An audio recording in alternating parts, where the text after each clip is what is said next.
असहाबे कहफ का कुत्ता। ये असहाबे कहफ जो है ना, इनके नाम से कुरान में एक सूरत है, 15वें पारे में एक सूरत है जिसका नाम है सूरे कहफ। क्या है सूरे? जोर से बोलो। सूरे कहफ। कहफ का माना है गार। सूरे कहफ गार वाली सूरत। हमने कहा है अल्लाह, कुरान में नबी के नाम का सूरा है, कुरान में ए अल्लाह तेरे प्यारे मुस्तफ़ा के नाम का सूरा है, हज़रत मरियम के नाम का सूरा है, वली लुक़मान हज़रत लुक़मान जो तेरे वली हैं वली के नाम का सूरा, हज़रत मरियम जो तेरी वलिया है वलिया के नाम का सूरा, ए अल्लाह आली इमरान कह के वली की आल के नाम का सूरा, सूरे इब्राहीम कह के ए अल्लाह हज़रत इब्राहीम के नाम का सूरा तूने उतारा। मगर मेरे मौला ये गार के नाम का सूरा क्यों? पॉइंट टू बी नोटेड, ये पत्थरों के बीच में जमीन के अंदर बनी हुई गार, ए अल्लाह गार के नाम का सूरा कुरान में। ए अल्लाह अगर कोई गैर मुस्लिम पढ़ेगा तो टेंशन में पड़ जाएगा। कुरान में देखो गारों के नाम का सूरा है, ए अल्लाह गार के नाम से सूरा क्यों? तो बारगाह इलाही से जवाब आया, बंदे खाली गार को मत देख, गार की हकीकत को भी देख। आखिर वो गार रब को इतनी पसंद कैसे आ गई कि अल्लाह उसके नाम से कुरान में सूरत उतार रहा है। आखिर वो गार अल्लाह को इतनी पसंद क्यों आ गई कि उसके नाम से सूरा उतारा जा रहा है? तो हमने जब उस गार पे तहकीक की तो पता चला वो गार दुनिया की और गारों की तरह और पहाड़ों की तरह नहीं है, बल्कि ये वो गार है जिसमें 309 साल तक अल्लाह के वली आराम करते रहे हैं। कितने साल तक? कितने साल तक? कौन आराम कर रहे थे? अल्लाह के वली। वली आराम करे तो वलियों की आरामगाह अल्लाह को इतनी पसंद है कि उसके नाम से कुरान में सूरत उतार रहा है। अल्लाह को वलियों की आरामगाह भी, वली भी पसंद, इसीलिए कहा सूरे लुक़मान वली के नाम का सूरा। वलिया भी पसंद, इसलिए कहा सूरे मरियम वलिया के नाम का सूरा। वली की आल भी पसंद, इसलिए आली इमरान कह के वली की आल के नाम का सूरा उतारा। अब हद तो यह है, वली तो वली, वलियों की आराम करने की जगह भी अल्लाह को पसंद, इसलिए सूरे कहफ उतारा। अब आगे बढ़ के देखो, अब आगे बढ़ के देखो, अब आगे गौर सुनो। अब उसी सूरे कहफ में अल्लाह क्या कर रहा है? सिर्फ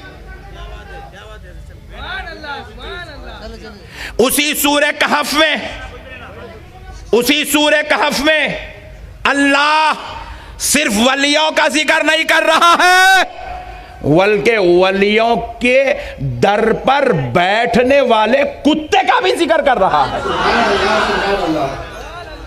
वलियों के दर पे बैठने वाले कुत्ते का जिक्र। जोर से, जोर से। आप जरा गौर करो, कुत्ता नजिस है? कुत्ता बोलो, कुत्ता नापाक है? बोलो कुत्ता।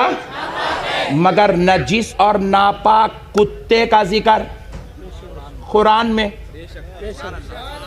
कुरान में। और क्यों है कुरान में? क्या वो काबे का तवाफ किया था? जवाब मिला नहीं।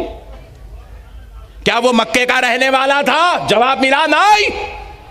क्या उसको किसी सहाबी ने या किसी नबी ने पैगंबर ने पाला था? जवाब मिला नहीं। फिर उस कुत्ते की इतनी अजमत कैसी हो गई, इतना काबिल जिक्र कैसे हो गया? अल्लाह के कलाम कुरान मजीद में उसका जिक्र।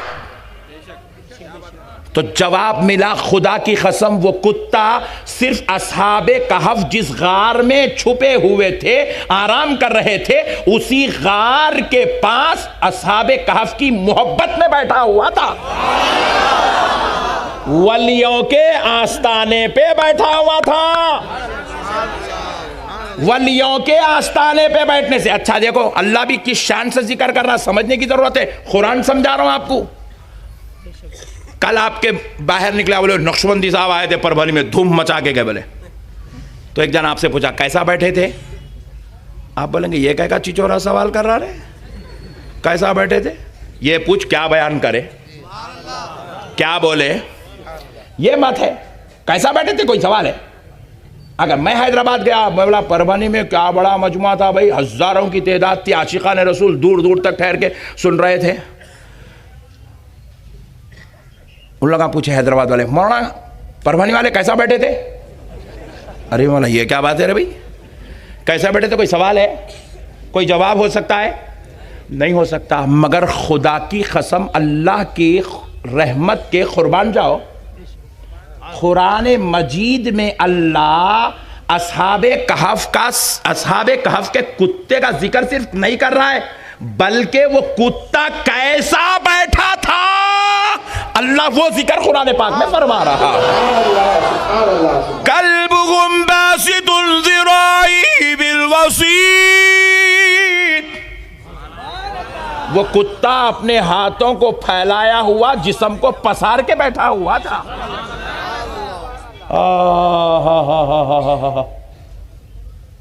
अच्छा सिर्फ एक जगह नहीं है, 4 जगह कुरान, वही सूरह काफ में कल्बुहुम इमाम साहब। अब कौन से मैंने बोलता हो तुम लगा बोल लो, इमाम साहब। वेरी गुड, सुभान अल्लाह।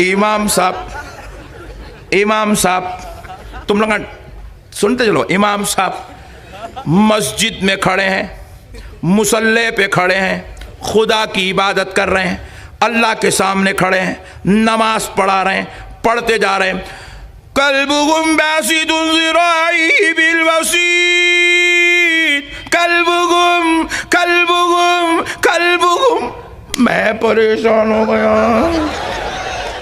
मौलाना जुम्मा में बोले वलियों का जिक्र नहीं करना, दरगाह को नहीं जाना, दरगाह को नहीं जाना, दरगाह को नहीं जाना, और ख़ुद मस्जिद में अल्लाह के सामने नमाज के हाथ में खड़े होके उनका कुत्ता, साहब काफ का कुत्ता, वलियों का कुत्ता, वलियों का कुत्ता, वलियों का कुत्ता खुद बोल रहे हैं।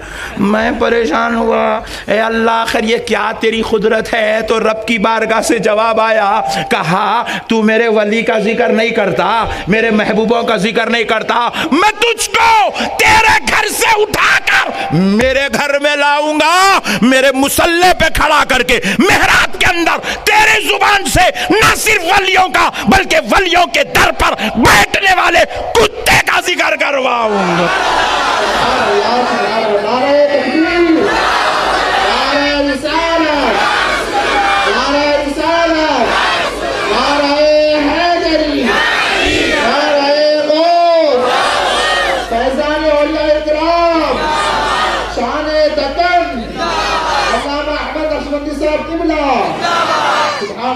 अच्छा लोग बोलते हैं निस्बत काम नहीं आती।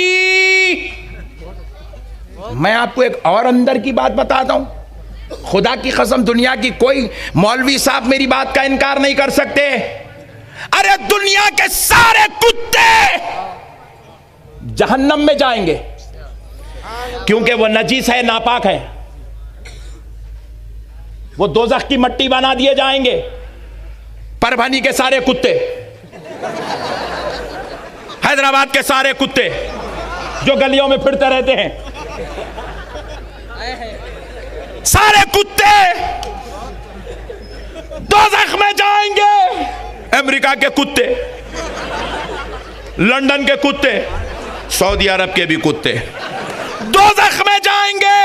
मगर ऐ मुसलमानों कान खोल के सुनो, असहाबे कहफ के दर पे बैठने वाला कुत्ता दोज़ख में नहीं जाएगा, बल्कि अल्लाह बरोज़े महशर उसे इंसानी शक्लो सूरत देकर जन्नत में दाखिला अता फरमाएगा।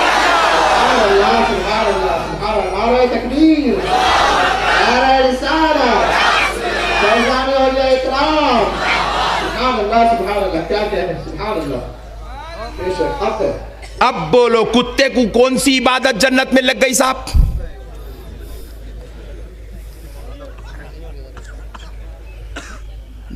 इबादत करा उन्हें, मुत्तकी था, रोजे रखता था,